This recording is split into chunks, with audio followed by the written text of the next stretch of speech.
श्रीवासादि गौरभक्तवृंद। हरे कृष्णा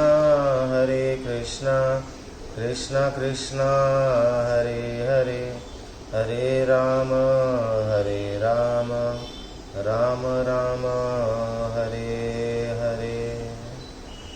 सबसे पहले मैं पतित पावन परम करुणामय ओम विष्णुपाद परमहंस परिव्राजकाचार्य अष्टोत्तर श्री श्रीमद शिला भक्ति वल्लभ तीर्थ गोस्वामी श्री गुरुदेव महाराज जी के श्री चरणों में प्रणाम करके उनकी अहेतु की कृपा प्रार्थना करता हूँ।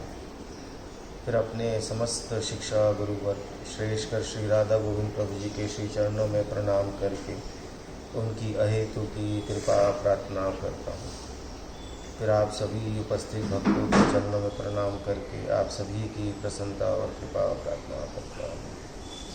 ग्रंथेरारंभ करी मंगलाचरण गुरु वैष्णव भगवान तीनेर स्मरण होए विघ्न विनाशन अनायासे होए निज वांछित पूरण।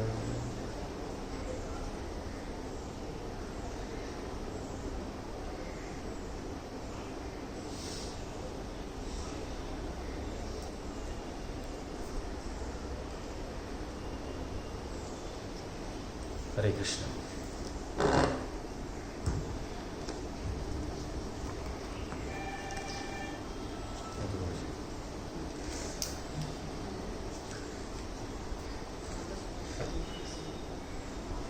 हरे कृष्ण। प्रभु जी कुछ याद है? एनीथिंग? एक लाइन थोड़ा सा आप जितना आपको याद है, जो आपको याद है। पहला श्लोक में हमने क्या पढ़ा था? पहला श्लोक में तो आपने ये बताया था कि कुरुक्षेत्र के बारे में बताया था। एक धर्म स्थान है, वहाँ पर जो है वो धर्म के लिए युद्ध होगा। और आपने ये भी समझाया कि धृतराष्ट्र का मतलब क्या होता है जी। और आपने ये समझाया कि एक्चुअली जो है ना हम सब में धृतराष्ट्र है, क्योंकि हम सुनना चाहते हैं। नहीं ये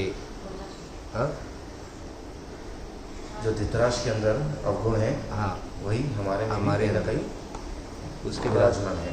उसके बाद आपने ये समझाया है कि जो मुझे सबसे प्रिय बात लगी है अभी तक जो ये लेक्चर्स में, वो ये लगी कि आपने ये चीज़ बताई है कि कथा के अनुसार ना आप अंदर के जो रावण है या जो दुर्योधन है उसको आप कम कर सकते हो। कैसे कम कर सकते हो? इस पीढ़ी ये जो अभी ये चल रहा है ना, ये जो कर्म भोग है, आप अच्छे कर्म करो। जैसे आपने ये बताया था कि 500 गायों में जब ये चल रही होती है तो बछड़ा अपनी मम्मी के पास ऑटोमेटिकली पहुंच जाएगा, या गैया अपने बछड़े को ढूंढ लेगी। और वैसे ही जो मैं ये कर रहा हूँ ना, मेरा कर्म मेरे पीछे पीछे आ रहा है, वो अपने आप मुझे ढूंढ लेगा जहाँ पर भी हो। ये मुझे बहुत अच्छा लगा। और दूसरा आपने मेरे को ये समझाने की, ये सबको ये बताया कि आज की डेट में जो गुरुजी ने हमें हरि नाम दिया, जो हरि नाम की माला हमारे पास है, जो हरि नाम करना है, अगर उसको हम सिंसियरली करेंगे तो बिलीव मी कि आप एक्चुअली डायरेक्ट भगवान की सेवा कर रहे हो। ठीक है। तो यदि आपको कुछ याद है, यदि आपको कुछ याद है बोलिए, जल्दी बोलिए।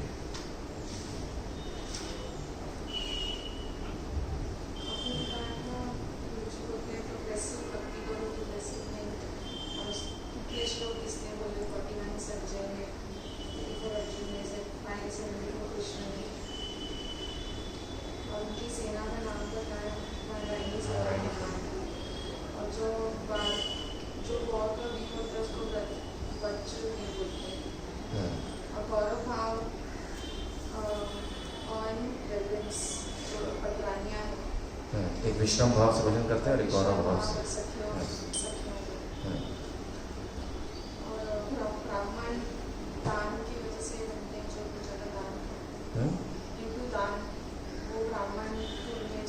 नहीं ऐसा तो बात ठीक है। और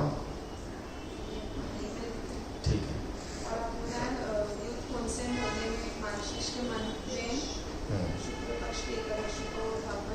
भगवान ने सुनाई थी।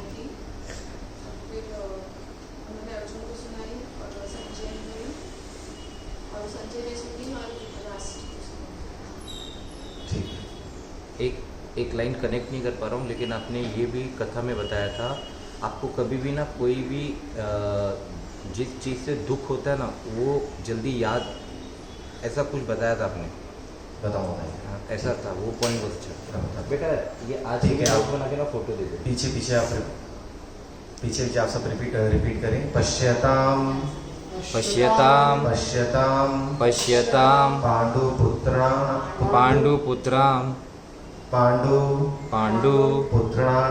पुत्राणाम आचार्यम महतीं चमू व्यूढ़ाम द्रुपद पुत्रेण तव शिष्येण धीमता पश्यतां पांडुपुत्राणाम आचार्यं महतीं चमू व्यूढ़ां द्रुपद पुत्रेण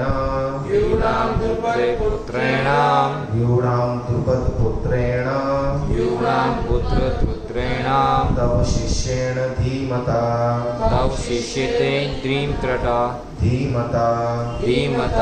पश्यतां पांडुपुत्राणाम आचार्यं महतीं चमू व्यूढ़ां द्रुपद पुत्रेण तव शिष्येण धीमता।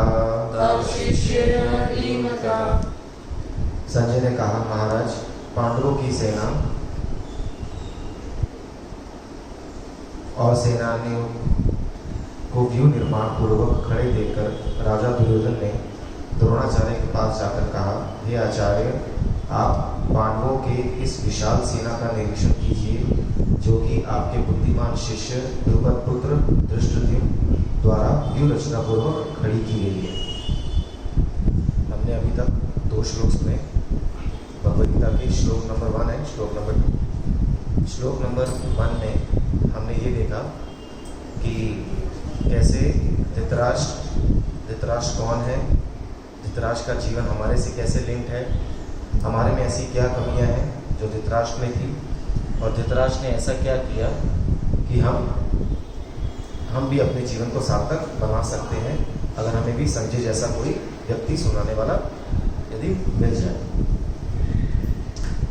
दूसरे श्लोक में हमने ये देखा, बहुत कुछ देखा था फर्स्ट श्लोक में, पर मैं अपना डिटेल में नहीं जा रहा हूँ क्योंकि ऑलरेडी 30 मिनट्स चले गए।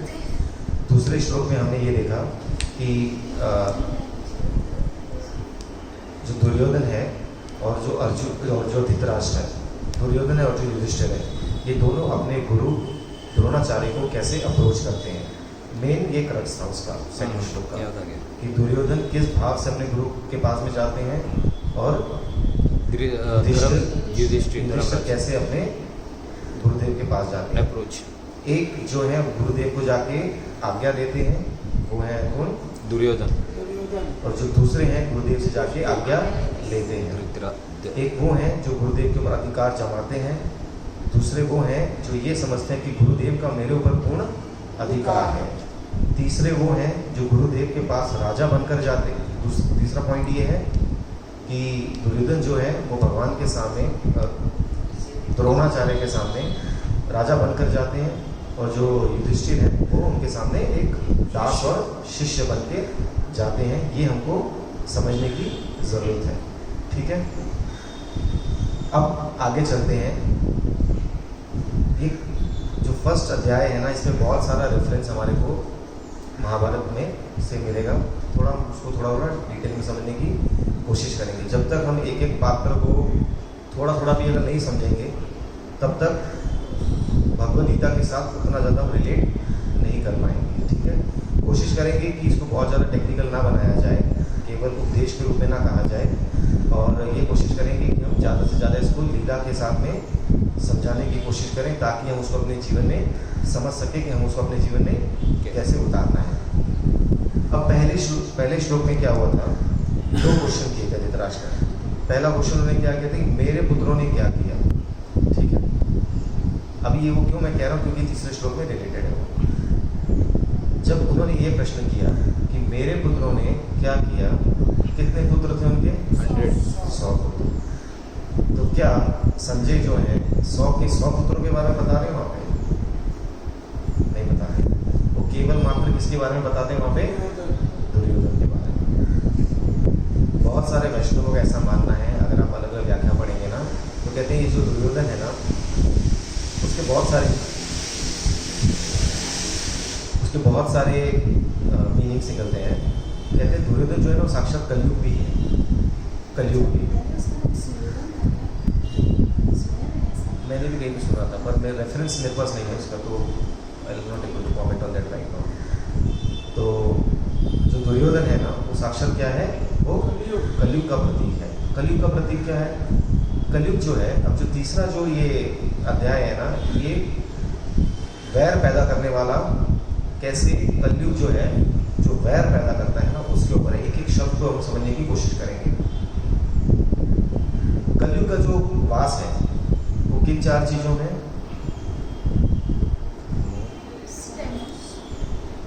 हाँ जी।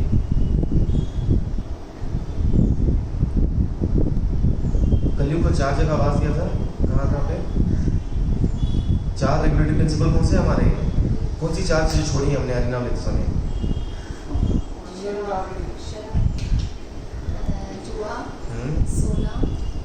सोना कहाँ छोड़ा हमने?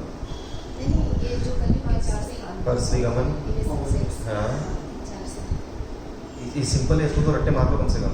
क्या नो क्या मीट बोलो? ईटिंग, हाँ? पीछे पीछे रिपीट करो। No meat eating, no meat eating, no intoxication, no no intoxication illicit sex and no gambling. And no gambling. मतलब जुआ नहीं खेलना, बोलिए। जुआ नहीं खेलना है, पर स्त्री पर पुरुष संग नहीं करना, और स्त्री पर किसी प्रकार का नशा नहीं करना, नशा नहीं करना है, किसी प्रकार का मांस का सेवन नहीं करना, और अधर्म पूर्वक पैसा नहीं कमाना। Ideally no. उसमें क्या होता है, 1 रुपये लगा के 100 रुपये आ सकते हैं ना। हम लोग खेलते थे, मुझे तो याद है। लेकिन हम जो जीते थे मटन में देते थे। डिपेंड्स। जिताने ही मेनू हम। ठीक है। तो इन 5 चीजों में किसका वास है? कलयुग का। जहां पे ये 5 चीजें होंगी, निश्चित रूप से वहां पे कला होगी। प्रॉब्लम क्या है ये 5 चीजों के साथ में? पर स्त्री पर पुरुष संग करने से व्यक्ति के अंदर से भय और लज्जा खत्म हो जाती है। कामुक व्यक्ति के अंदर ना भय होता है ना लज्जा होती है। जुआ खेलने से व्यक्ति जो है बहुत ज़्यादा मोहित हो जाता है, उसको हमेशा लगता है कि मैं ही जीतूंगा। शराब पीने से व्यक्ति के जो अपनी सेंसेस से कंट्रोल खत्म हो जाता है, नशा करने से। और चौथा क्या? मांस खाने से व्यक्ति के अंदर से दया खत्म हो जाती है। क्या खत्म होती है? दया। दया। अगर आपके अंदर दया होगी, आप इसको कैसे मार के खा लोगे? बराबर। मेन कारण ये है कि ये चीज़ें कि हमारे से अंदर लज्जा खत्म ना हो जाए, हमारे से भय खत्म ना हो जाए। भय की बहुत आवश्यकता है जीवन में। जब भी हनुमान जी के ऊपर भगवान राम जी कृपा कर रहे थे, बोलते आप मेरे से कुछ वरदान मांगो। बोलते मैं आपकी कृपा और आपका भय मांगता हूँ। बोलते क्यों? बोलते भय क्यों? बोलते क्योंकि प्रॉक्सिमिटी ब्रीड्स कंटेम्प्ट। बोलते अगर भय नहीं होता है ना, डर ना, हाँ, अगर डर नहीं होता है ना तो व्यक्ति बहुत अपराध कर जाता है। तो प्रॉक्सिमिटी ब्रीड्स कंटेम्प्ट। व्यक्ति जब बहुत ज़्यादा नज़दीक हो जाता है ना किसी के, तो उसके प्रति अपराध करना चालू कर दो, मर्यादा से बाहर चला जाता। ये तो दास भाव में थे, इसके लिए उन्होंने ऐसा कहा। और विश्रम भाव में वो अलग लेवल का डिस्कशन वहाँ पे भी नहीं जाते। तो ये 4 कारण हैं। अब उन्होंने कहा कि मेरे और पांडवों के पुत्रों ने क्या किया, लेकिन वो किसके बारे में केवल बताते हैं? केवल मात्र दुर्योधन के बारे में। ऐसा क्यों? क्योंकि जो दुर्योधन थे ना वो उनके राजा थे वहाँ पे। जो दुर्योधन होता था बाकी सारे भाई वही करने लग जाते थे। यद्यत आचरित श्रेष्ठस्थ तत्त एक तरो जना स यत् प्रमाणम कृते लोकस्तर अनुवर्तते। भगवदगीता का श्लोक है कि जो काम श्रेष्ठ व्यक्ति करेगा बाकी सारी प्रजा उसको फॉलो करेगी। ये निश्चित है। आप देख लीजिए, किसी देश के लेवल पे आप देख लीजिए, अगर आपके देश का अगर कोई प्रधानमंत्री या राष्ट्रपति अगर वो धार्मिक होगा तो ये बहुत ही ज़्यादा पॉसिबल है कि उस देश में धर्म के खिलाफ कोई भी कुछ करने से पहले 100 बार सोचेगा। कोई कमेंट करने के बारे में, कोई मूवी बनाने के बारे में, या कोई गलत बात करने से पहले 1000 बार उसको सोचेगा। वो पॉलिसीज़ भी उस देश की वैसे ही बनाएगा। कि धर्म की हानि ना हो, क्योंकि राजा वैसा है। दुर्योधन के केस में क्या था? दुर्योधन साक्षात क्या था? काल का कलयुग। काल का प्रतीक नहीं, कलयुग था साक्षात। तो कलयुग क्या करता है? हमेशा क्या पैदा करता है कलयुग? हरे कृष्णा। बोलो जय जय श्री राधे। तो कलयुग का क्या काम है? हमेशा क्या पैदा करना? बैर, कलह पैदा करना। ठीक है, तो किसके बारे में बात करते हो? केवल मात्र दुर्योधन के बारे में। दुर्योधन का क्या भाव है, उसी भाव से बाकी सारे भाई जो है वैसे रिएक्ट करेंगे और वैसा काम करेंगे। और जब पांडवों के बारे में कहते हैं तो पांडवों के समय किसका ज्यादा व्याख्या करते हैं? अर्जुन का। क्यों ऐसे? यहाँ पे बड़े भाई और यहाँ पे छोटे भाई का। दुर्योधन बड़ा भाई था, गुरु जी के प्रिय थे। और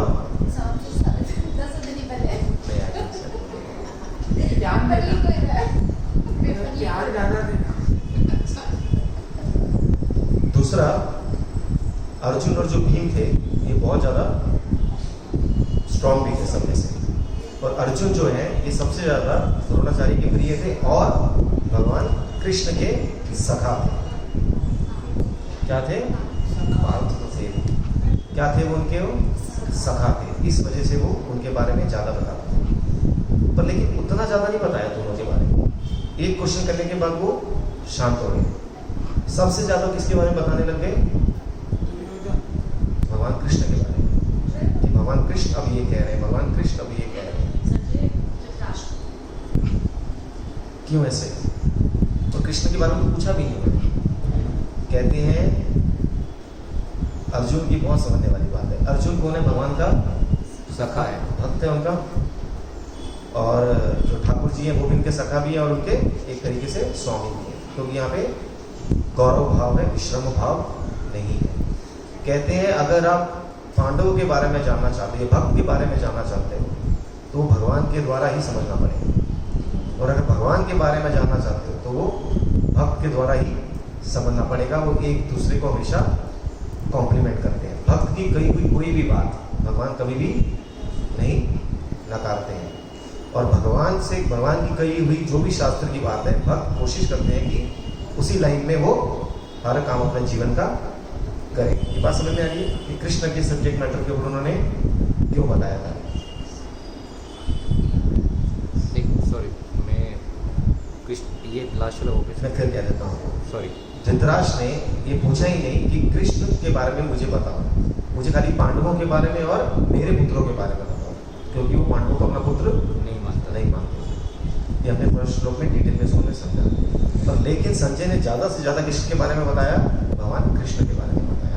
हम जानते हैं 500 श्लोक केवल मात्र भगवान कृष्ण ने कहे हैं। और वही सब शिक्षा संजय जो है किनको सुना रहे हैं? धृतराष्ट्र।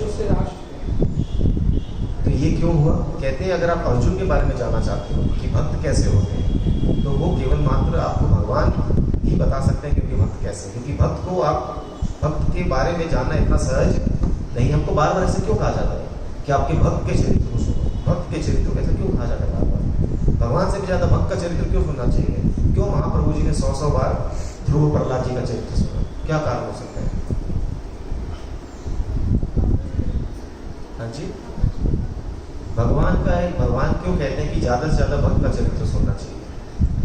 भगवान से भी ज्यादा भक्त का चरित्र क्यों सुनना चाहिए? क्योंकि हम भक्त बनना चाहते हैं, हम भगवान नहीं बनना चाहते। हम क्या बनना चाहते हैं? भक्त। जब भक्त का चरित्र सुनेंगे तो आप भक्त बनेंगे ना। तो राम जपो जी ऐसे ऐसे ध्रुव प्रहलाद जपो हर जैसे। जैसे ध्रुव और प्रहलाद महाराज जी ने हरि का भजन किया है, वैसा ही भजन हम जब करेंगे तब हम राम का भजन जीवन में कर पाएंगे। समझ में आ रही है बात? क्लियर। अब इसमें क्या कह रहे हैं कि पश्चेताम पांडुपुत्रा नाम आचार्य महतिम जमु व्यूढ़म द्रुपद पुत्रेण तम शिष्येण धीमता। अब इसमें क्या कह रहे हैं ना कि ये जो द्रुपद है, ये द्रुपद कौन थे? द्रुपद राजा द्रुपद जो थे वो धृष्टद्युम्न जो है वो द्रौपदी के भाई है। और जो वेलकम तो जो महाराज द्रुपद है और जो द्रोणाचार्य हैं, ये दोनों पहले जब गुरुकुल में थे, ये दोनों में आपस में मित्रता थी। क्या थी आपस में? मित्रता। जहाँ पे ये शिक्षा लेते थे वहाँ पे इनकी क्या थी? मित्रता। उस समय जो महाराज ध्रुपद हैं, उन्होंने कहा था, जब वो बालक रूप में थे, उन्होंने ये कहा था कि जब मैं राजा बनूंगा तो मैं अपना आधा राज्य द्रोणाचार्य जी को दे दूंगा। उन्होंने ऐसे कहा था। पर द्रोणाचार्य जी के मन में ऐसी कोई कभी अभिलाषा नहीं थी उनका राज्य प्राप्त करने की। द्रोणाचार्य जी स्वयं भरद्वाज ऋषि के पुत्र थे, ठीक है। वो कोई साधारण व्यक्ति नहीं है। केवल जीवन में एक दो कारण की वजह से उनकी ये गति हुई, अन्यथा वो इस गति के योग्य नहीं थे जो उनके साथ में हुआ। उस पॉइंट पे हम धीरे धीरे बातें डिस्कस करेंगे। तो अब क्या होता है, जैसे समय बीतता है, दोनों बड़े होते हैं, दोनों की शिक्षा खत्म होती है, और जो ध्रुपद हैं वो वहाँ के राजा बन जाते हैं, और जो द्रोणाचार्य जी हैं ये एक गरीब और दरिद्र अपना जीवन जी रहे होते हैं। पर एक अवस्था ऐसी आती है, आप महाभारत पढ़ेंगे, उसमें क्लियरली मेंशन है कि जो द्रोणाचार्य जी हैं वो अपने पुत्र को दूध तक नहीं पिला सकते, इतनी उनके घर में गरीबी थी। तो उनकी जो पत्नी थी वो क्या करती थी, वो पानी में आटा मिला के उसको बॉईल करके अपने पुत्र को पिलाती थी। तो जब वो ये देखा उन्होंने, तो उनके मन में हुआ कि मेरे मित्र ने तो मुझे आधा राज्य देने की तक कहा है, वो मेरे मित्र हैं, तो एक बार जाके क्यों ना मैं उनको प्रार्थना करूं कि मुझे एक केवल मात्र गैया दे दें, ताकि मेरा जो पुत्र है वो दूध पी सके। पहले क्या होता था ना,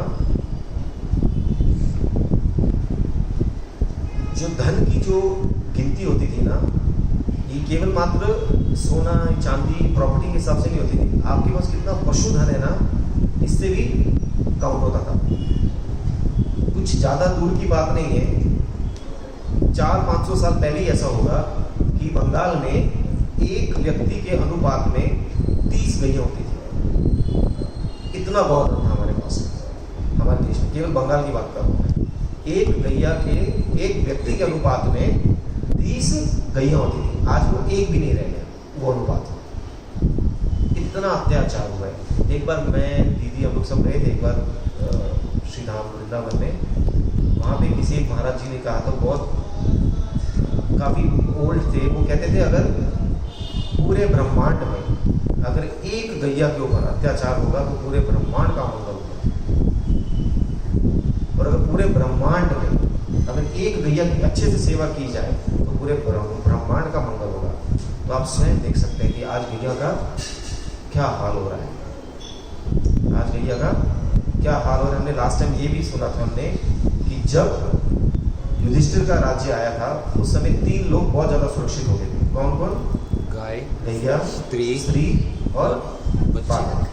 ये तीनों, ये राजा का कर्तव्य है कि वो गैया को, मतलब जो देश का राजा है, ये उसका कर्तव्य है कि वो गैया को और स्त्री को और बच्चों को, हम सबका ये कर्तव्य है कि हमको किसी न किसी रूप में इन तीनों की रक्षा करनी ही है, करनी किसी न किसी रूप में। अगर हम कुछ नहीं कर सकते हैं, रोज़ अगर घर में खाना भी बनाते हैं तो 2 रोटी जरूर निकाल के गैया के लिए, पहली 2 रोटी निकाल के गैया के लिए अवश्य रखनी चाहिए। जब सब मिलके ऐसे करने लग जाएंगे ना, कि देखिए नैरेटिव ऐसे सेट हो गया पूरी दुनिया में, हम खुद ही इसी बात के ऊपर फोकस नहीं है। जब हम खुद ही इस भाव के ऊपर स्थित हो जाएंगे तो देखेंगे आप कि सब लोग इसको फॉलो करने लग जाएंगे। आप लोग, आपके लोकल जो यहाँ के नेता हैं या कोई भी है, वो कोई भी पॉलिसी कैसे बनाते हैं, जैसे उनके पास क्वेश्चन जाते हैं उस हिसाब से वो पॉलिसीज बनाते हैं। हम जो जनता जो नैरेटिव सेट करती है ना, वो सबको करना पड़ता है, क्योंकि बहुसंख्या में बहुत शक्ति होती है। तो अगर हम खुद स्वयं अपने आप अपने लेवल पे किसी न किसी रूप में, आप देखिए कितनी गैयों की कितनी दुर्दशा हो रही है। केवल मात्र पथपेड़ा का हम जो घी लेके आते हैं, वहाँ पे 3 से 3.5 लाख गैयाँ ऐसी हैं जो ना दूध दे सकती हैं, किसी को कैंसर है, किसी का पैर टूटा हुआ है, किसी की क्या हालत है। अगर सच में हम सेवा करना चाहें तो बहुत बहुत तरीके हैं, और सच में अगर सब सेवा करने लग जाएंगे तो गैया की रक्षा वैसे ही हो जाएगी। अगर ये भी नहीं कर पाएंगे तो उस दिन मैं पूज्य बाद राजेंद्र बाबा जी महाराज को सुन रहा था, कहते हैं कि हम 2 या 4 माला गौ रक्षा के लिए कर सकते हैं क्या रोज? तो या अंतर का तो रक्षा तो भगवान ही करेंगे ना। ठीक है, हम टॉपिक से आगे अलग नहीं जाते हैं। तो क्या हुआ, जब द्रोणाचार्य जी ध्रुपद के पास गए, उनको जाके कहा कि आपने मुझे पहचाना? बोलते पहचान तो लिया, पर आप मुझे मित्र मत कहिए। कहते हैं मित्र जो होती है वो समान व्यक्तियों के बीच में होती है। मैं एक राजा हूँ और आप राजा नहीं, आप एक दरिद्र हैं। यही प्रॉब्लम होती है जब व्यक्ति के बहुत ज़्यादा पैसा आ जाता है ना, और पैसा जब पॉकेट से हट के सिर पे चढ़ जाता है ना, तब ये अवस्था निश्चित रूप से आती है।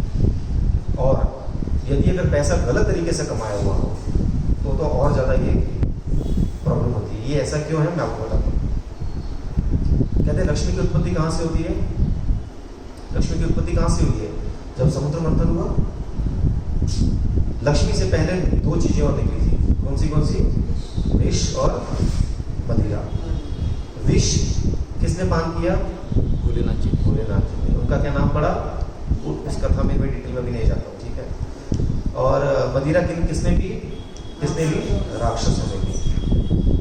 बाद में आई लक्ष्मी जी। लक्ष्मी जी किसने ले ली? ठाकुर जी की थी, ठीक है। कहते हैं जब भी लक्ष्मी जी कहीं से अगर अकेली आएगी तो विष और मदिरा साथ में रहेगी।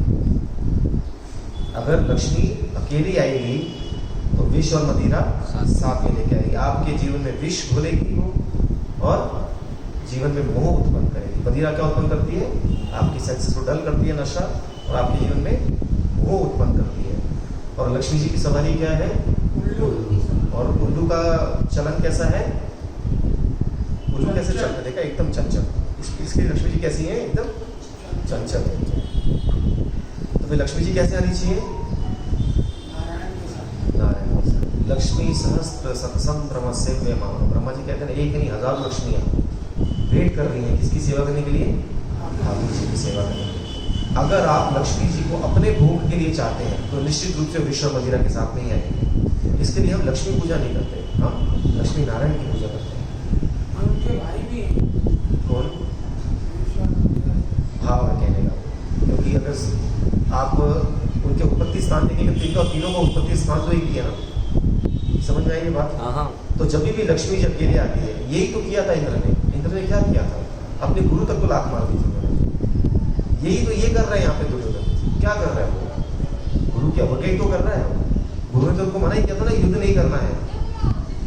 गुरु तो उनको मना ही कर रहे हैं। हमने लास्ट टाइम सुना भी था कि रोज सुबह उठ के द्रोणाचार्य जी क्या मनाते हैं कि ये युद्ध ना हो। रोज उठ के ये इस बात को मनाते हैं कि ये समझ जाए दुर्योधन और ये युद्ध नहीं करेगा, नहीं हो।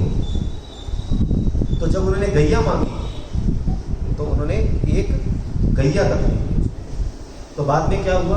जब इनकी शिक्षा और दीक्षा पूरी हो गई पांडवों की और कौरवों की, तब गुरु दक्षिणा में उन्होंने क्या मांगा कि आप जाके ध्रुपद को बंदी बना के लेके आओ। तो कौन करता है इस काम को?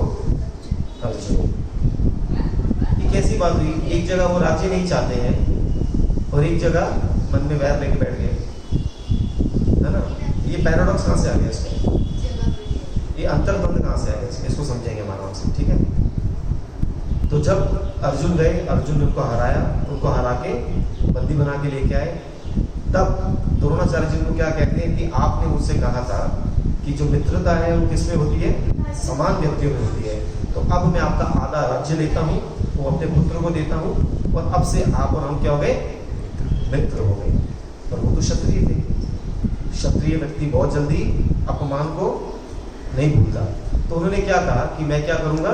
यज्ञ करूँगा, और यज्ञ करके क्या उत्पन्न करूँगा? मैं एक ऐसा पुत्र उत्पन्न करूँगा जिससे जो आपको मारे। किसको मारे? द्रोणाचार्य जी। आप देखिए, क्या यज्ञ इसलिए किया जाए कि किसी का अपहित हो? एक यज्ञ महाराज दशरथ जी ने भी किया था। उससे कौन उत्पन्न हुए थे? है ना। उस यज्ञ से कौन उत्पन्न हुए थे? उन चार पुत्रों का इतिहास हम बहुत बार, उनकी लीला, उनको स्मरण करने से हमारा मतलब होता है। तो हमको यही समझना है कि हम भजन किसके लिए कर रहे हैं या यज्ञ हम किसके लिए करना चाहते हैं। ये सबसे पहले डिफाइन करना पड़ेगा। हम पता लगे बहुत तेज भाग रहे हैं पर उल्टी दिशा में भाग रहे हैं तो उससे हमारा मंगल नहीं होना पड़ेगा। हमारा भजन करने का जो ये जो यज्ञ करने का यज्ञ भगवान कहते हैं ना, कलयुग में सबसे श्रेष्ठ यज्ञ क्या है? जप यज्ञ। जप यज्ञ कलयुग में सबसे श्रेष्ठ है। यज्ञ का मतलब होता है सेक्रीफाइस करना। आप जब जप करोगे उस टाइम पे आपको सेक्रीफाइस करना पड़ता है। क्या सेक्रीफाइस करना होता है? उस टाइम आप संसार के विषय नहीं करके भगवान के बारे में या भगवान के नाम का स्मरण, चिंतन या जप कर रहे होते हैं। तो उन्होंने यज्ञ किया और यज्ञ में से कौन निकला? द्रौपदी और धृष्टद्युम्न। अब देखिए आप, द्रोणाचार्य जी एक अलग लेवल के, मतलब उनमें एक क्वालिटीज हैं। जब उसको डिटेल में पढ़ेंगे ना, इन सब आचार्यों का केवल कहने के लिए आचार्य नहीं, उनके आचरण में है। तो जब शिक्षा देने का समय आया तब उन्होंने धृष्टद्युम्न को भी शिक्षा दी। जो शिक्षा उन्होंने पांडवों को दी, जो शिक्षा उन्होंने कौरवों को दी, वही शिक्षा उन्होंने किसको दी? धृष्टद्युम्न को दी। क्या उनको नहीं पता था कि ये मुझे भी मारने वाला है? ऐसा एक बार और हो चुका है। ये कब हुआ था? जब भगवान कृष्ण पैदा होने वाले थे और कंस को पता लग गया था कि क्या होगा, जो पैदा हो मुझे मारेगा, कि देवी की वासुदेव की कौन सी संतान? 8वीं संतान जो उत्पन्न होगी वो आपका वध करेगी। और कंस ने तब क्या किया था? उनको प्रताड़ित करना चालू कर दिया था। क्या यही चीज इन्होंने की? यहाँ पे प्रताड़ित बोलेगा, परेशान दुखी करना, उनको पकड़ के नहीं इन्होंने नहीं की। जेल में डाल दिया। क्या इन्होंने वही किया? यहाँ पे इन्होंने वो सब नहीं किया। ये इनमें बहुत सारे ऐसे गुण हैं द्रोणाचार्य जी में, क्योंकि वो एक्चुअली भक्त थे, एक्चुअली वो आचार्य थे। कहाँ पे उन्होंने क्या गलत कर दिया उसके ऊपर हमने लास्ट टाइम डिस्कस कर लिया।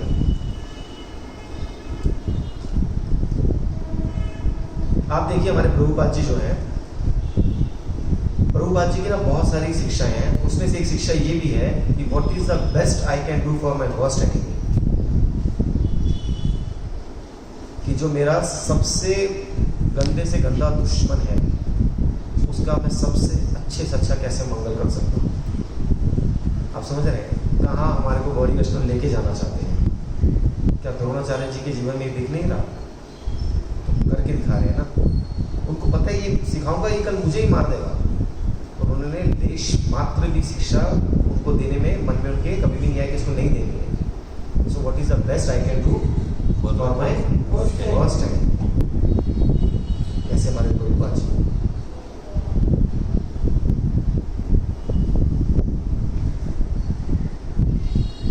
अब इसमें क्या हो रहा है आप देखिए, जो शब्दों का ना ये इस्तेमाल कर रहे हैं यहाँ पे, कौन? दुर्योधन। वो क्या कह रहे हैं कि ऐसा क्या जरूरत थी बोलने की? द्रुपद के पुत्र का नाम ही लेने की क्या जरूरत थी?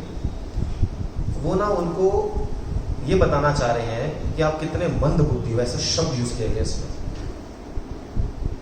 विश्वनाथ चक्रवर्ती पाद जी उसको लिखते हैं इसमें, कहते हैं अपने गुरु के लिए क्या शब्द यूज कर रहे हैं? मंद बुद्धि।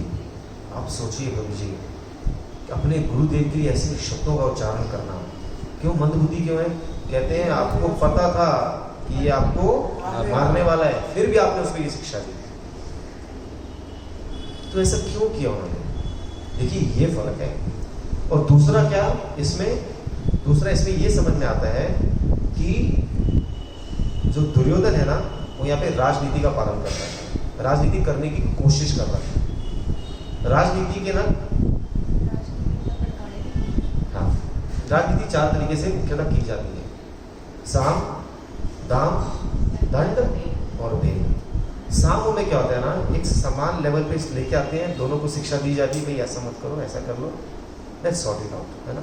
अंततः सब सॉल्यूशन बातों से ही निकलते हैं, राइट। अभी आप देखिए जितने भी देशों में लड़ाई हो रही है, अंततः बात करके डिप्लोमेटिक चैनल से ही उसको सॉल्व करते, लेकिन उससे पहले बहुत लोग मर जाते हैं। युद्ध में कभी कोई नहीं जीतता। आज यूक्रेन और रशिया की लड़ाई चल रही है, यूक्रेन के 1.5 लाख लोग मर गए और रशिया के 8 से 8.5 लाख लोग मर चुके हैं, ऐसा अनुमान है, ठीक है। इतना बड़ा देश रशिया, उसी से निकला हुआ एक छोटा सा यूक्रेन। उसको लग रहा था, रशिया को लग रहा था कि हम इसको 5-6 दिन में मार के खत्म कर देंगे। 2.5-3 साल से युद्ध चल रहा है। उल्टा नेटो की हेल्प से इन्होंने इसको ज़्यादा नुकसान पहुंचा दिया रशिया को। तो युद्ध में कभी भी किसी का मंगल नहीं हो सकता। हमने लास्ट टाइम बहुत अच्छे से इस बात को डिस्कस किया था कि किसी भी मूल्य पे अगर यदि आपको मिलती है तो शांति स्वीकार कर लेनी चाहिए, क्योंकि इस संसार में सुख की कामना करना मूर्खता है। सुख की कामना करना, क्योंकि संसार का नाम क्या रखा भगवान ने? दुखालय और अशाश्वतम। तो यहाँ पे सुख की कामना, सुख केवल मात्र भजन करने से मिलेगा। यदि भजन नहीं कर रहे हो तो सुख नहीं आएगा, तो कम से कम शांति की याचना अवश्य करनी चाहिए। अब ये क्या कर रहा है? साम दान दंड। अब दान में क्या होता है? किसी को पैसा देके अपनी तरफ खींच लेना। यही काम कर रहा है अमेरिका पाकिस्तान के साथ। उनको पैसे देता है ताकि उसका एक यहाँ पे बेस बने, चाइना, इंडिया और अफगानिस्तान को काउंटर करने के लिए। दंड, अगर आपको लगे कि हमारे से बहुत ज़्यादा कमजोर है तो उसको दबा के, मार के अपने कंट्रोल में लेके आओ और अपने तरीके से कर दो। और भेद में क्या होता है? वैर पैदा करना, फूट डालना।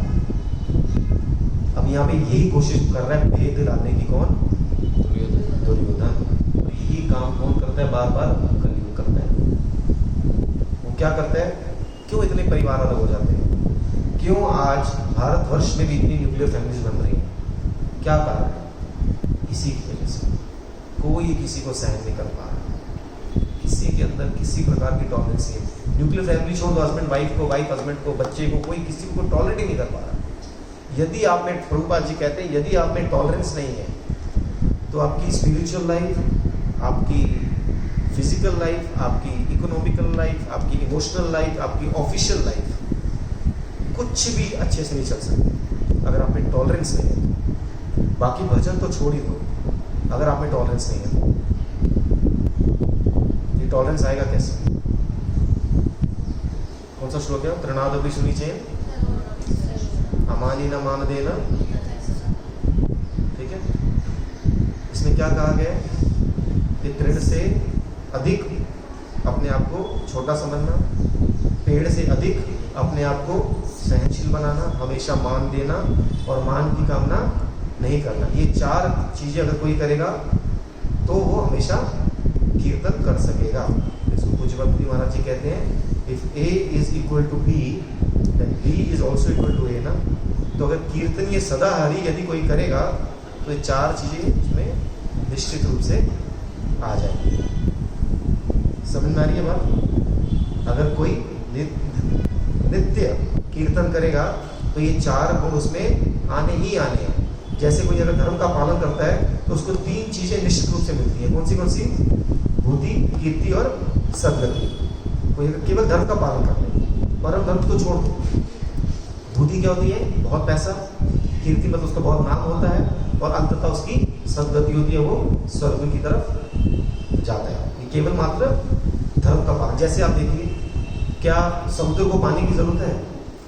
समुद्र को, सब नदियां जाके समुद्र में खत्म होती है। तो धर्मात्मक व्यक्ति जो है ना, उसको अपने आप सब कुछ मिलने लग जाता है। उसको कुछ भी अलग से उसके लिए उपचार करने की आवश्यकता नहीं। आप सोचिए, जो परम धर्म का पालन कर रहे हैं उसको किस चीज़ की कमी हो सकती है? कृष्ण कहते हैं ना भगवद गीता में, अन्यनास चिंतयन्तो मां ये जना पर्युपासते तेषां नित्यभियुक्ता नाम योगक्षेमं वहामि। कि कोई मेरा अगर अनन्य भाव से भजन करता है, उसके पास जो नहीं है वो मैं देता हूँ, और जो है उसकी रक्षा करता हूँ। ये किसके लिए कहा गया? केवल मात्र संसार की चीजों के लिए नहीं कहा गया, ये भजन के लिए भी कहा गया कि भजन करने के लिए उसको जिस जिस चीज की आवश्यकता है वो सब मैं प्रोवाइड कराता हूँ, और जितना उसने भजन किया है उसकी मैं रक्षा करता हूँ। हमको उस स्टेज तक पहुँचना है। समझ में आ रही है बात? कोई इसमें डाउट, कोई कुछ कंफ्यूजन? अब देखिए, यही फर्क है। राजनीति तो कहीं ना कहीं ये भी तो कर ही रहे थे ना द्रोणाचार्य जी। अगर वो लड़ने को आए वहाँ पे तो किसी ना किसी राजा की नीति के हिसाब से तो आए थे वहाँ पे। वो राजा कौन थे वहाँ पे? दुर्योधन, और पीछे धृतराष्ट्र। धृतराष्ट्र के प्रति वो ऑब्लाइज थे, वो इसके लिए वो यहाँ पे आए। तो एक तरीके से राजनीति ये भी कर, लेकिन इनकी राजनीति थोड़ी बेटर थी। कैसे? वैष्णव कहते हैं वहाँ पे कि जो असुर है ना, उसको भेद सबसे ज्यादा पसंद होगा। सबसे ज्यादा क्या पसंद होगा राजनीति में? वो भेद पैदा करने की, फूट डालने की हमेशा कोशिश करेगा, हमेशा। तो कोई भी व्यक्ति ऐसा हो जो आपको लगे कि आपके अंदर वैष्णवों के प्रति भेद पैदा कर रहा है, शास्त्र के प्रति भेद पैदा कर रहा है, आपके जीवन में किसी भी प्रकार का ऐसा काम कर रहा है कि आप भजन से दूर हो जाए, तो आप समझ जाना ये किसी न किसी रूप में कलयुगी आके मुझे परेशान कर रहा है या मेरी परीक्षा ले रहा है। और जो साधु होते हैं वो हमेशा साम दान दंड भेद में जो साम है ना, वो किसका पक्ष लेते हैं? हमेशा साम का पक्ष लेते हैं। और आप देखिए द्रोणाचार्य जी के जीवन में, आप भगवत गीता के 12वें अध्याय पूरा याद है बेटा, उसमें क्या आता है? सम शत्रुचो मित्रेचो तथा मान अपमानयो, कि वो मित्र हो या मित्र नहीं हो, दोनों के प्रति उनका भाव एक जैसा था। जब उनको शिक्षा दी थी तब उनका भाव दोनों के प्रति एक जैसा था। एक बार भी उन्होंने इस बात को नहीं सोचा। हम बार बार देख रहे हैं कि दुर्योधन क्या क्या गलतियां कर रहे हैं। अपने गुरुदेव के लिए कौन से शब्द यूज कर रहा है? वो मंद बुद्धि। कभी भी जीवन में आप हमको ऐसा लगे कि हम रेगुलेटरी प्रिंसिपल्स तोड़ने कि हमसे अगर हम तोड़ने के बारे में अगर हम सोचें तो हमको ये हमेशा सोचना चाहिए हम गुरुदेव के शब्दों के अगेंस्ट जा रहे हैं। ये गुरुदेव ने किसी को कहा था, मुझे याद नहीं आ रहा है क्लियरली, कहते जब भी आपके मन में ये आए कि जो गुरुदेव को हमने प्रॉमिस किए हैं उस प्रॉमिस को अगर हम तोड़ने की चेष्टा करें तो आप समझ जाना आप गुरुदेव की कई भी बात को अवहेलना कर रहे हैं। तो सेकेंड जो थर्ड श्लोक है, थर्ड श्लोक में मुख्यतः यही हमको समझ में आता है कि जो दुर्योधन है, दुर्योधन जैसा व्यक्ति है वो बाकियों को तो छोड़ ही दो, जो अपने गुरुदेव की भी अगेंस्ट जा सकता है। इससे ज्यादा अहित आपका जीवन में हो ही नहीं सकता। क्योंकि एक ऐसा कहते हैं कि देखिए गुरुदेव और भगवान में ना क्या है, गुरुदेव का काम क्या है? गुरुदेव क्या करते हैं ना, ये भगवान और जीव के बीच का एक मीडियम है। मीडियम कैसे है? ये बात हमेशा आप याद में रखना। गुरुदेव क्या करते हैं ना, जीव को भगवान कितने करुणामय हैं, कितने भक्तवत्सल हैं, कितने दयामय हैं, ये बात कथाओं के द्वारा बताते हैं और उनको भजन करने के लिए प्रेरित करते हैं। समझ में बात? दूसरा, गुरुदेव क्या करते हैं? भगवान को ये बताते हैं कि ये जो भक्त है वो बेचारा कितना दीनहीन है, वो कितना असहाय है, जो आप तक नहीं पहुंच पाए। और ये सब बातें बता के वो भगवान के अंदर करुणा पैदा करता है। ये किसका काम है? गुरु जी का। बताइए क्या काम है गुरु जी का? गुरु जी जो है भगवान और जीव के प्रति क्या करते हैं गुरुदेव? भगवान भक्त को ऐसा बताते हैं भक्त को कि वो करुणामय है भगवान। इससे क्या होता है? भक्त को क्या प्रेरित करते हैं? किस चीज के लिए? भजन करने के लिए उसको प्रेरित करते हैं। और दूसरी तरफ भगवान को ये बताते हैं कि जो भक्त है, डिफिकल्ट लग रहा है क्या? डिफिकल्ट लग रहे हैं स्टेटमेंट्स कुछ? इंग्लिश में बोलो, हिंदी में आपको डिफिकल्ट, पंजाबी बोलो। और भगवान को क्या बताते हैं? भक्त कितना असहाय है, जो आप तक पहुंच नहीं पा रहा है। आपने देखा प्रहलाद के जीवन में भी रिसेंटली आप देख के आए कि वो कैसा असहाय फील करता है। आपको ये समझना पड़ेगा, आप अपनी किसी भी चेष्टा के द्वारा भगवान तक पहुंचना बहुत कठिन है। आपकी किसी भी चेष्टा के द्वारा जब भी भगवान मिलेंगे, कृपा से ही मिलेंगे। तो कृपा के लिए भी हमको भगवान की प्रार्थना करनी पड़ेगी। हर चीज के लिए हमको हमारे गुरुदेव का ही आश्रय हमको लेना पड़ेगा। आप रूपादि उपदेशामृत आप ग्रंथ पढ़िए, उसमें क्लियरली लिखा है, अगर कोई व्यक्ति को ये लग रहा है कि शरीर छोड़ने के बाद जाके मैं डायरेक्ट भगवान राधा कृष्ण की डायरेक्ट सेवा करूंगा, वो केवल वो आज ही भजन छोड़ दें। आपको हर अवस्था में, हर परिस्थिति में केवल मात्र अपने गुरुदेव का ही अनुगत करना है। गुरुदेव की ही कही हुई बात को, शिक्षा दीक्षा के ऊपर अपने जीवन को चलाना है। ऐसा व्यक्ति ही भजन करके आगे बढ़ सकता है। और ये भगवत गीता में क्लियरली लिखा हुआ है बहुत जगह पे। विष्णु चक्रवर्ती लास्ट श्लोक, जो सेकंड श्लोक है, उसमें यही कहते हैं कोई व्यक्ति अगर ऐसा हो सकता है कि वो भजन करने को इतना खास, इतना स्ट्रांग नहीं है, उसकी भजन करने की तीव्रता नहीं है, किंतु यदि उनके जो गुरुदेव हैं वो अल्प बल्ले नहीं बहुबल्ले हैं, अपने भजन में वो निश्चित रूप से उस भक्त के ऊपर कृपा करके उसको भगवान तक लेके जा सकते हैं। समझ में आ रही है बात? गुरुदेव का ये स्थान है। गुरु शब्द का मतलब क्या है? ये संस्कृत शब्द है। इसमें जो गु शब्द है उसको अंधकार कहते हैं, और जो रू शब्द है उसका क्या मीनिंग है? लाइट, रोशनी। जो व्यक्ति आपको अंधकार से रोशनी की तरफ लेके जाए, जो अज्ञान से आपको ज्ञान की तरफ लेके जाए, वही गुरु है। और असली ज्ञान क्या है? कलयुग में हमको क्या करना है? हरिनाम संकीर्तन करना है। ये हमको हर चीज में हमको ये समझना है कि हमको क्या करना है। हम कितना भी पढ़ लें, कितना भी समझ लें, ये सब जीवन में तब उतरेगा जब हमारी बुद्धि कोमल होगी। ये बुद्धि तब कोमल होगी जब हम बार बार भगवान के नाम का भजन। आप देखिए प्रहलाद जी महाराज को इतनी कृपा कैसे हुई? नारद जी से क्या सुनी उन्होंने? कितना टाइम सुनी? उससे भी ज्यादा, जब तक वो तपस्या कर रहे थे। कोई कहते ना, अरे प्रहलाद जी के अंदर इतने गुण कहां से आ गए? उस पूरे इतिहास में नहीं भी जाए, आप देखिए, थोड़ा समझने की कोशिश करते हैं हम। वो तो 5 years के होते हैं ना। नहीं, उनको गर्भ में सुनी ना। अच्छा, गर्भ में, हाँ। माता के गर्भ में। अब क्या हुआ था जब कद्रू, क्या नाम था माता का? कयाधु। माता कयाधु जब उनके गर्भ में प्रहलाद महाराज थे, उसी समय ये जो हिरण्यकशिपु था वो तपस्या करने चला जाता है। तब इंद्र आते हैं, इंद्र आके उनको किडनैप करके लेके जाते हैं। तब वहाँ पे नारद जी आते हैं और नारद जी उनको रोकते हैं कि आपको ये नहीं करना चाहिए, और उनको अपने आश्रम में ले जाते हैं। तब वो माता जो है कयाधु, वो इनसे कहती है नारद जी से कि आप ऐसी कृपा करें कि जब तक मेरे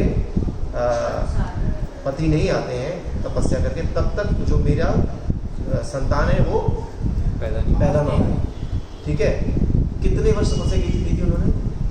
मैंने तो 1000 वर्ष सुनी थी कहीं पे। चलो लेट्स अज्यूम 1000 वर्ष की थी। 1000 वर्ष तक रोज वो नारद जी से कथा सुन रहे थे। मैंने कहा था लास्ट में, कृष्ण बताम स्वकथाम कृष्ण पुण्य श्रवण कीर्तना। जब बार बार हम कथा सुनेंगे, तब जाके कहीं पे थोड़ा सा हमारा मन परिवर्तन होगा। भक्ति is all about, Swami Maharaj जी बोलते ना, भक्ति is all about heart transformation. हृदय परिवर्तन होना चाहिए। हृदय परिवर्तन मतलब कि हमको ये समझना, आप कोई भी चीज़ कब करोगे? जब आप उसको एक्सेप्ट करोगे। एक्सेप्ट तो व्यक्ति हृदय से ही करता है ना चीज़ को। जब तक आप चीज़ को एक्सेप्ट नहीं करोगे, मुझे भजन करना है, मुझे नित्य हरि नाम करना है, मुझे एक सेकंड भी वेस्ट नहीं करना है भजन नाम। सोचिए, लोग सब कुछ छोड़ के भगवान के पास चले जाते हैं भजन करने के लिए, और हमारी क्या अवस्था है ये हम सबको समझना है। हमारी कितनी आयु है ये हम सबको समझना है। एवरेज 60, 65, 70 ईयर्स तक सब निपट जा रहे हैं, सब चले जा रहे हैं।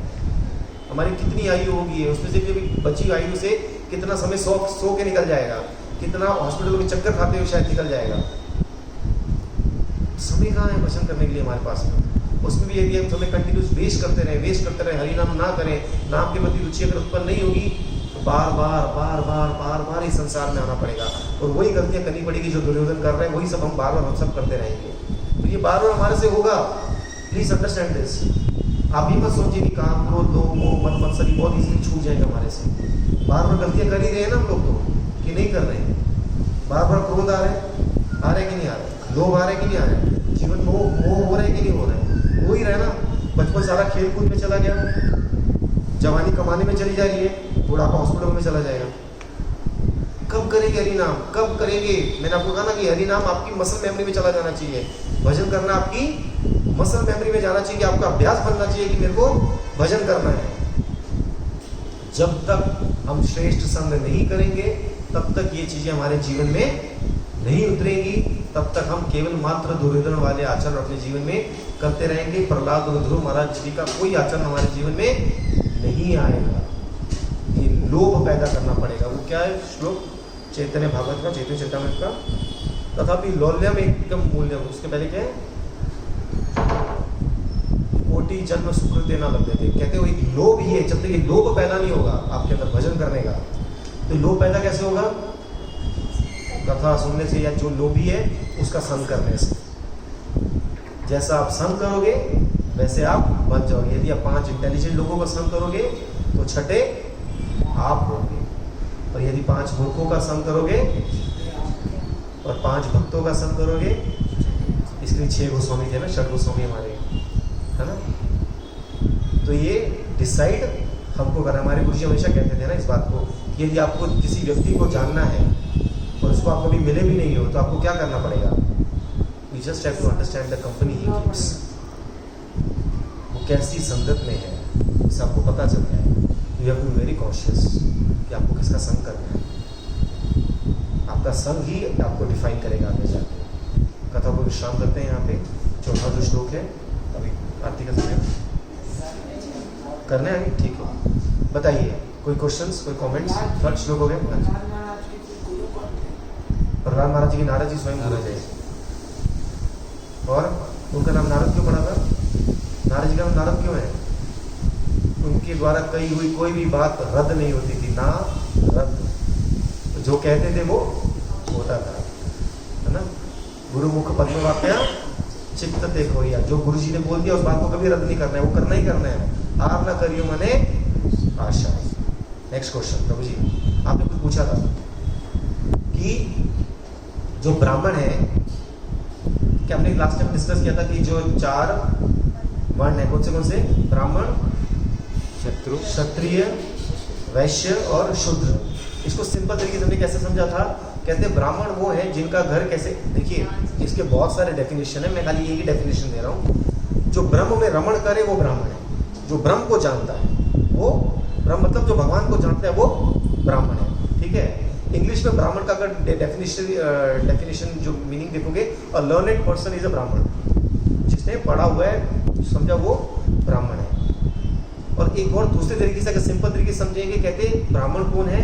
कहते जिसका घर भिक्षा और या उससे चले वो ब्राह्मण है। क्षत्रिय कौन है? जिसका घर सुरक्षा से चलता है वो क्षत्रिय है। वैश्य कौन है? जिसका घर ब्याज पे चलता है वो वैश्य है। और जिसका घर नौकरी से चलता है वो कौन है? शूद्र है। तो कलयुग में 99% सब शूद्र है। आज तो ये गाली होगी, आप इसको शूद्र बोल ही नहीं सकते। ये नॉन वेलेबल ऑफेंस है।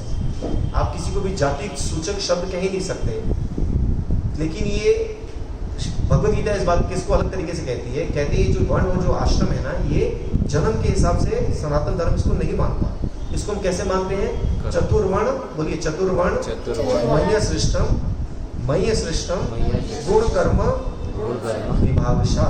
भगवान कहती है चारों वर्ण या आश्रम ये किसने बनाया? भगवान कहते हैं मैंने बनाए हैं। पर कैसे? गुण और कर्मों के हिसाब से। जैसे डॉक्टर का बेटा डॉक्टर होगा नहीं ना, जब तक वो एजुकेट नहीं होगा तब तक वो डॉक्टर नहीं होगा। समझ नहीं आपकी ये बात? आपने एक और बात बोली थी, क्या क्वेश्चन था आपका? वो ठीक है। और कोई क्वेश्चन किसी का? दीदी आपका? एक चीज और मुझे याद आ गई इसमें, द्रोणाचार्य जी के जीवन में। आप देखिए, जो आपको पता है मारने वाला है उसको भी आप शिक्षा दे रहे हैं, उसके प्रति भी आपका भाव वैसा है। यही चीज हम देखते हैं जगाई और मदाई के एग्जाम्पल में। आप देखिए जो मदाई था, क्या उन्होंने नित्यानंद जी को मारा नहीं था? मारा ही था ना। नित्यानंद कौन है? गुरु तत्व ही तो है। नित्यानंद कौन है? स्वयं गुरु तत्व है। मदाई ने भी वही किया था जो यहाँ पे कौन कर रहा है? दुर्योधन कर रहा है।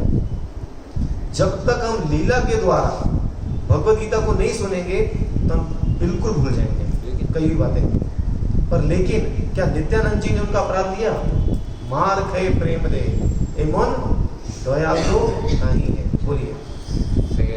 सेकेंड लेक्चर में ना द्रोणाचार्य के बारे में आपने बताया ये कि उनको अर्जुन से बहुत स्नेह था। Correct. और उनके अंदर से ये चीज़ थी कि ये जो हो रहा है ये गलत है।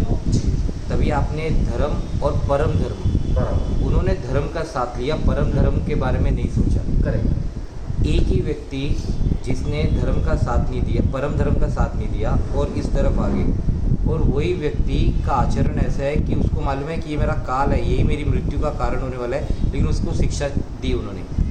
तो एक ही व्यक्ति दोनों जगह पे अलग अलग कैसे सोच रहे हैं? अलग सोचा नहीं उन्होंने, किया उन्होंने किया एक ही चीज़ है। उन्होंने उनको क्या कहा गया था कि आप धर्म रक्षितो रक्षिता, आप धर्म की रक्षा करेंगे, धर्म आपकी रक्षा करेगा। उनको क्या प्रॉब्लम थी? उनके घर में बहुत दरिद्रता थी, तो उन्होंने यहाँ पे आके इनको शिक्षा दीक्षा सब कुछ दी, उसकी वजह से इनका घर बार सब चलना चालू हो गया। लेकिन तब भगवान वहाँ पे आए, भगवान ने उनको क्या कहा कि आपने धर्म का पालन किया, इस बात को हम मानते हैं, लेकिन आप जिनका संग कर रहे हैं वो धर्म का पालन नहीं कर रहे। आपको कब तक किसका पालन, जैसे भक्तिविनोद ठाकुर जी का एक एग्जाम्पल आता है। भक्तिविनोद ठाकुर जी कहते हैं कि ना पूर्व समय में उनके यहाँ पे कोई एक कुआं था, उस कुएं में क्या होता था ना, सब आके पानी पीते थे। जब पानी पीते थे तो बाद में उनके पुत्र पैदा हुए, तो क्या हुआ ना, कुएं का ना थोड़ा पानी खराब होना चालू हो गया। तो उन्होंने बोला कि ये ना पानी इसको मत पियो, लोग बीमार होंगे। फिर भी ना थोड़ा सा पीने के लायक था, पर जब उनके जो पौत्र पैदा हुए देखा कि पानी तो बहुत ज्यादा खराब हो गया, बोलते इसको बिल्कुल मत पियो, पियोगे तो मर जाओगे। फिर भी बोले नहीं नहीं नहीं नहीं नहीं, मेरे दादाजी पीते थे, मेरे पापा पीते थे, मैं भी ये मानता हूँ, पियो और मर। आपको समझ में बात? आपने तो धर्म की शिक्षा दी, पर क्या वो व्यक्ति धर्म की शिक्षा को ले पाया? क्या धर्म की शिक्षा रावण को नहीं दी जा रही थी बार बार? हमने इसके ऊपर डिस्कस किया था, राइट? क्या वो धर्म की शिक्षा को ले पाया? वो नहीं ले पाया ना उसको, तो तब आपको उसको छोड़ देना चाहिए। हम ये क्या कहते हैं कि आपको जो हरि नाम अपराध में हम क्या कहते हैं कि जो व्यक्ति जिसकी नाम के प्रति या भगवान के प्रति रुचि नहीं है, उसको हरि नाम का उपदेश देना भी क्या है? नाम अपराध। मेरा इसमें ये मैं आपकी अब उसमें क्या हुआ, वो क्या धर्म का पालन उन्होंने किया, ठीक है, पर जब भगवान स्वयं आपको इस बात आपको कह रहे हैं, जब विश्व रूप दिखाया था ना उन्होंने, कहाँ पे? ये कौरवों के राज्य में, तब उस विश्व रूप का द्रोणाचार्य भी दर्शन कर पा रहे थे और इन्होंने भी किया था, विश्व पितामह ने जब इनको बंदी बना रहे थे उस समय, वो दर्शन कर पा रहे थे तो उस समय, ठीक है, तब उनको पता था ये साक्षात भगवान है, और भगवान स्वयं आपको कह रहे हैं कि इनको छोड़ दो, अगर आप इनको छोड़ दोगे तो युद्ध बंद हो जाएगा। पर क्या उन्होंने छोड़ा? नहीं, ये उन्होंने गलती कर दी वहाँ पे। अगर धर्म और परम धर्म में आपको चुनना है तो हमेशा परम धर्म का साइड लेना चाहिए। ये क्वेश्चन था आपका? मैं वही सोच रहा था कि एक ही आदमी ना उस चीज़ को अपने ऊपर लेता है। एक ही आदमी उसकी बुद्धि बताती है कि ये परम धर्म मैंने छोड़ दिया, एक ही आदमी उसकी बुद्धि बताती है कि नहीं मेरे को ये करना चाहिए, ये मेरा कर्तव्य है। तो उसकी आपका कर्तव्य क्या है कि भाई मेरे को रोज काम पे जाना है, मुझे सब कुछ करना है, दैट इज गुड। पर इसके ऊपर एक श्लोक क्या आता है, कहते हैं कि धर्म स्वनिष्ठ पुंस विश्वक सेन कथासु यः न उत्पादी जति रतिम श्रम एव केवलम। हम अगर हमारा द्वारा किए गए हमारे ऑक्यूपेशनल ड्यूटीज, धर्म का एक मतलब ये कि हमारी ऑक्यूपेशनल ड्यूटी, अगर मेरे द्वारा किया हुआ मेरा धर्म भगवान के प्रति मेरी रति उत्पन्न नहीं करवा रहा, तो केवल मात्र श्रम है, उसको छोड़ देना चाहिए।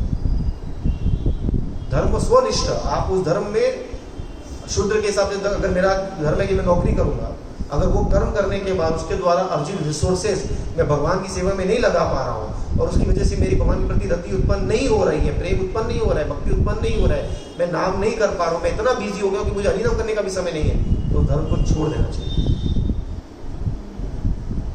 जहां तक पॉसिबल है। मैं ये नहीं कह रहा हूँ कि आप जाके जॉब छोड़ दो, ये हमको आप सबको अपने लेवल पे जाके इस चीज को समझ देखो। माया आपको दो ही तरीके से डिसीव करेगी सबको, ये हमेशा लाइफ में याद रखना। कौन से दो तरीके हैं? एक, या तो आपको बिजी करेगी, दूसरा या तो आपको कंफ्यूज करेगी, क्योंकि आपके समय लिमिटेड है और बुद्धि भी लिमिटेड है। तो ना आपको ज़्यादा बिजी होना है, इतना बिजी नहीं हो जाना कि मैं हरि नाम ना करूँ। जिन्हें तन दियो सोई बिसराए, जिन्होंने शरीर दिया उसको भूल गया मैं। इतना बिजी नहीं हो जाना कि मैं अपना जो मैंने मात्रा रखी है हरि नाम की, या जो मैंने मात्रा रखी है ग्रंथ पाठ करने की, या जो मैंने मात्रा रखी है ठाकुर जी की सेवा शुश्रूषा करने की, या वैष्णव की सेवा करने की, वही अगर मेरे से नहीं हो रहा है धर्म का पालन करने के बाद भी, तो श्रम ही वो केवल, वो केवल मात्र आपको धर्म की जो तीसरी उत्तम गति है, सदगति, स्वर्ग तक लेके जा सकेगा, उसके आगे आप नहीं जा पाएंगे। तो हमेशा आपको समझना है कि हमको परम धर्म का पालन करना है। परम धर्म वही है जो हमको सदगुरु हमारे गुरुदेव हमको जो बताते हैं, उस लाइन पे चलना ही हमारे जीवन का मेन उद्देश्य है। इतना कोशिश कर लें हम अपने जीवन में कि हम भजन करने की एटलीस्ट आदत डाल दें। प्रेम उत्पन्न होना नहीं होना ये बात की बात है, डिसाइपल वही है जो डिसिप्लिन में है। एक डिसिप्लिन सेट कर लें कि मैं इतना एटलीस्ट मैं दिन में 10 पेज ग्रंथ पढ़ूंगा, मैं आके 2 टाइम जगन्नाथ जी को प्रणाम करूंगा, इतनी मैं पैसों के द्वारा सेवा करूंगा, इतनी मैं हाथों के द्वारा सेवा करूंगा, इतना मैं हरि नाम करूंगा। मुझे अच्छे से याद है न्यू ईयर के टाइम पे श्रील गुरु महाराज जी अंधेरी में लेक्चर चल रहा था, तो न्यू ईयर के टाइम पे गुरु महाराज उस टाइम पे एकदम आके गुरु जी के बैठा था। गुरु जी कहते हैं कि आज तो नया साल है, हर व्यक्ति अब कल हर व्यक्ति ये सोचेगा, हर व्यापारी सोचेगा कि पिछले साल कितना कमाया, कितना नुकसान हुआ, कितना कैसा हुआ। क्या भक्त लोग ये सोचेगा मैं कितना माला किया, मैं कितना ग्रंथ पाठ किया, इसका कोई हिसाब है हमारे पास में? We don't have that। हमको पता ही नहीं है कि लास्ट ईयर तक मैं कितना हरिनाम कर रहा था। देखिए, मैं केवल मात्र संख्या बढ़ाने की बात नहीं कर रहा हूँ, संख्या बढ़ाने में कोई दोष नहीं है, लेकिन संख्या बढ़ाने का बेनिफिट क्या है ना, उसका बेनिफिट ये है कि आपका ज़्यादा से ज़्यादा समय भगवान में लग जाएगा। और गुरु जी हमेशा इस बात को कहते हैं कि जहाँ पे आपकी एनर्जी लगेगी अंततः आप वहीं जाएंगे। तो आप कोशिश यही करें कि एक सेकंड, एक पल भी जीवन का हमारा वेस्ट नहीं होना चाहिए। ज़्यादा से ज़्यादा हरिनाम करें, अच्छे से अच्छी क्वालिटी में हरिनाम करें, उस जगह पे हरिनाम करें जहाँ से आपका हरिनाम बढ़ रहा है, उस ग्रंथ को उठा के हरिनाम करें जिस ग्रंथ को पढ़ने से आपका हरिनाम बढ़ रहा है, उस व्यक्ति का संग करें जो आपको हरिनाम करने के लिए प्रेरित कर रहा है। Find an opportunity to chant, find a place to chant, find an occasion to chant, find a person to chant. और कोई सोल्यूशन नहीं है प्रभु जी संसार में। बहुत अच्छा सा एक श्लोक है चैतन्य भागवत का, वो बोल के हम कथा को यहाँ पे विश्राम देते हैं। अभी हरिनाम का प्रसंग निकल रहा है तो अच्छा ही है।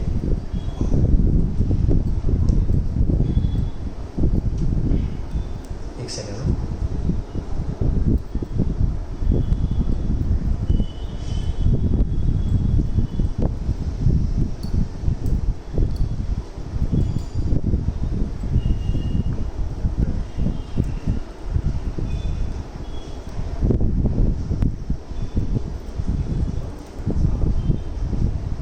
चैतन्य चरितामृत में आता है ये श्लोक। इसमें कहते हैं ये मतलब चैतन्य भागवत चैतन्य, ये क्या है, इनको क्या कहते हैं हम भागवत में जो लिखे उनको दोहे प्यार।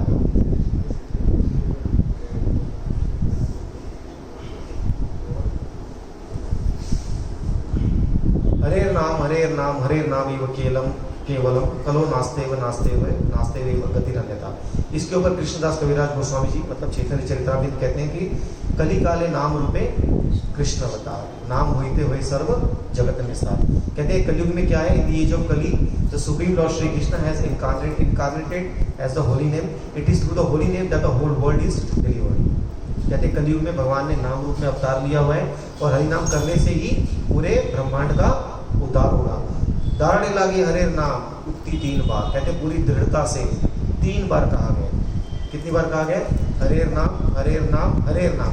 कहते हैं संस्कृत में अगर किसी भी शब्द को दूसरी बार कहा जाए तो पुनरुक्ति दोष लगता है, जिसको हम एलिट्रेशन कहते हैं फिगर ऑफ स्पीच में, कि एक चीज को बार बार क्यों कहा जा रहा है। इसमें 3 बार कहा गया। 3 बार क्यों? कहते सुपरलेटिव डिग्री है, इसके बाद कुछ भी नहीं है। कहते पूरी दृढ़ता से धारणे लागी हरे नाम उक्ति 3 बार। 3 बार कह दिया क्या करना है? हरिनाम करना है, हरिनाम करना है, हरिनाम। और जड़ लोग बुझाई थे पुनः एवकार। कहते फिर भी लोग नहीं मानेंगे, तो जड़ बुद्धि वाले जो है ना उनको समझाने के लिए क्या यूज कर दिया? एक ओनली। जड़ लोग फिर भी इस बात को मानेंगे कि हरिनाम करना है, तो क्या शब्द यूज कर दिया वहां पे? केवल। ओनली। ओनली क्या? ओनली हरिनाम, मतलब 4th टाइम बोल दिया कि हरिनाम करना है। 3 बार नहीं बोला, कितनी बार बोल दिया? आगे देखो, केवल शब्द, ध्यान दीजिए, केवल शब्द पुनरअपि निश्चय कारण, फिर एक शब्द यूज कर दिया केवल।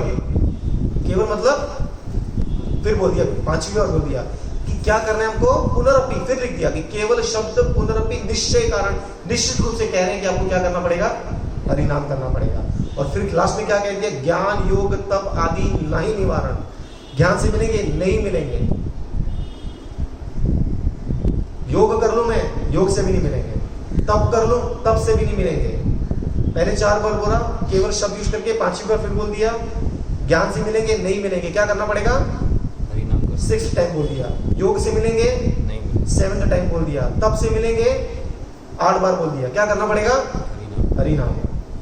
अन्यथा जो माने, इसके अलावा अगर कोई मानता है तार नहीं कर लिस्ता, उसका उद्धार हो ही नहीं सकता। इसके अलावा अगर कोई और सोच रहा है कि मैं कुछ और कर लूंगा, उसका उद्धार नहीं हो सकता। नाही नाही नाही, यही 3 उक्ते एवकार। नहीं हो सकता, नहीं हो सकता, नहीं हो सकता। हमको क्या करना पड़ेगा? हरिनाम करना पड़ेगा। यदत्र स्खलितम किंचित विद्वांस पूरयन्तु तत्, यदत्र सोष्टम किंचित तद्गुरुरेव मैं। यदत्र स्खलितम किंचित, यदि कथा में कुछ दोष हुआ हो, आप विद्वान लोग हैं उसको ठीक करिएगा। और यदत्र सौष्ठम किंचित, कुछ अच्छा था तो केवल मात्र गुरुदेव की कृपा से, उसमें मेरा कोई योगदान नहीं है। वांछा कल्पतरुभ्यश्च कृपा सिंधुभ्यैव च पतितानां पावनेभ्यो वैष्णवेभ्यो नमो नमः।